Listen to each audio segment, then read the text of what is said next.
সুপ্রিয় দর্শক আসসালামু আলাইকুম। দেশ ও প্রবাসে যে যেখানে আছেন আপনাদের প্রত্যেককে শুভেচ্ছা জানাচ্ছি আজকে নতুন একটি প্রতিবেদনে। দেখতেই পাচ্ছেন আমার সামনে একটি আপু আসছে। আপুটা দেখতে শুনতে অনেকটাই উচ্চলম্বা। আসলে তার জীবনে কি হয়েছে বা কি বলতে চাই চলুন কথা বলে জানার চেষ্টা করি। আপু আসসালামু আলাইকুম। ওয়ালাইকুম আসসালাম ভাইয়া। আপু আপনার নাম কি? আমার নাম নাদিয়া। নাদিয়া। আপু কেমন আছেন আপনি? এই তো আলহামদুলিল্লাহ ভালো আছি। আপনি ভালো আছেন? ভালো আছেন? জি ভালো। বাবা মা নাই। মা বাবা কি হয়েছে? বাবা ছিল, মা ছিল, আব্বু একটা বিয়ে করছে আর আম্মু একটা ছেলে পালিয়ে গেছে। হ্যাঁ রে, তা আপনার জীবনটা কিভাবে কাটতেছে? এই তো মানুষের বাসা বাড়ি কাজ করে কাটতেছে। আপনার মতো এরকম সুন্দরী মেয়ের মানুষের বাসা বাড়িতে কাজ করে কেউ নেয়? জানি কেউ বিশ্বাস করবে না, তারপরও তো অনেক বাড়ির বউরা কয় যে সুন্দরী মেয়ে কাজে নিলে বলে স্বামী নষ্ট হয়ে যায়। তাই এখন এরকম কি কাজ করেন আসলে? কি কাজ করি তো রান্না বান্না, জামা কাপড় ধোয়া, ঘর বাড়ি ঝাড়া পোছা এডি করি। লেখাপড়া করছিলেন? কিছুটি করছিলাম, আব্বু রিক্সা চালাই তো ঠিক মতন করতে পারিনি। রান্না বাড়া করে তো আটটাত কালো হয়ে যেত, আপনার আটটাত তো সুন্দরী আছে। তাহলে আপনার তো মনে হচ্ছে যে লেখাপড়া করেন, মানে ইউনিভার্সিটিতে পড়েন সেরকম মনে হচ্ছে আসলে। এরকম দেখতে তো মনে হবে, কি করবো ভাইয়া, যদি বাবা মা থাকতো কাছে তাহলে লেখাপড়া করতে পারতাম। তো মাস্ক লাগায় ভিডিওতে আসছেন কেন? মাস লাগাই ভিডিওতে আছি কেন ভাই, আমি পাশে তো নামাজ পড়ি, যারা সত্যি কথা। আর আমি চাই না আমার মুখটা সবাইকে দেখাইতে যে আমার স্বামী হবে, যে আমার মনের মতন হবে আমি তাকে দেখাচ্ছি। নাকি কোনো মনের মানুষ আছে সেই কারণে মুখ ঢেকে আসছেন? মনের মানুষ থাকলে কি আর প্রতিবেদনের সামনে আসতে হয়তো, মনের মানুষ নাই বলে তো প্রতিবেদনের সামনে আসতে। আচ্ছা আচ্ছা, জীবনে কি ইচ্ছা ছিল আর কি হয়েছেন? জীবনে ইচ্ছে ছিল পড়ালেখা করে একজন মানুষের মতন মানুষ হইব, কিন্তু ঘরের যে অবস্থা ছিল পড়ালেখা করতে পারিনি, আব্বু আম্মু করাইতে পারিনি, তার জন্য প্রতিবেদনের সামনে আসতে হয়েছে। আসতে চাইছিলাম না, কিন্তু সংসারটা ভালো মতন চলতে পারতেছিলাম না, কি করব।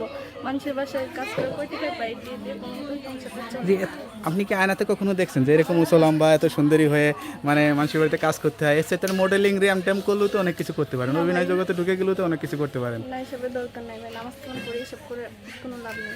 নামাজ কালাম পড়েন, পাঁচ ওয়াক্ত কোরআন শরীফ পড়তে পারেন? হ্যাঁ পারি, পারবো না। কোনো গজল, ইসলামিক গজল টজল পারেন নাকি? সূরা টুরা পারেন নাকি? ছোটরা কি আপনি এখানে বলবো নাকি? তো বললে সমস্যা কি, একটু শুনাইলেন। যে আমার মনের মতন হবে, যে আমার পাশে থাকবে, যে আমার কষ্ট দুঃখ বুঝবে, যে আমার স্বামী হবে, তাকে আমি গজল তো গান নাচ দোয়া সবই তাকে বলবো, শেয়ার করবো তার লগে। আমি চাই না যে সবার লগে শেয়ার করতে, এখানে যারা যারা আসছে সবাই শেয়ার করতে চাই না। আমি চাই আমার যে আমার পাশে থাকবে তার সাথে আমি শেয়ার করবো। এরকম মেয়েকে সবাই বউ হিসেবে পেতে চায়, সংসারী।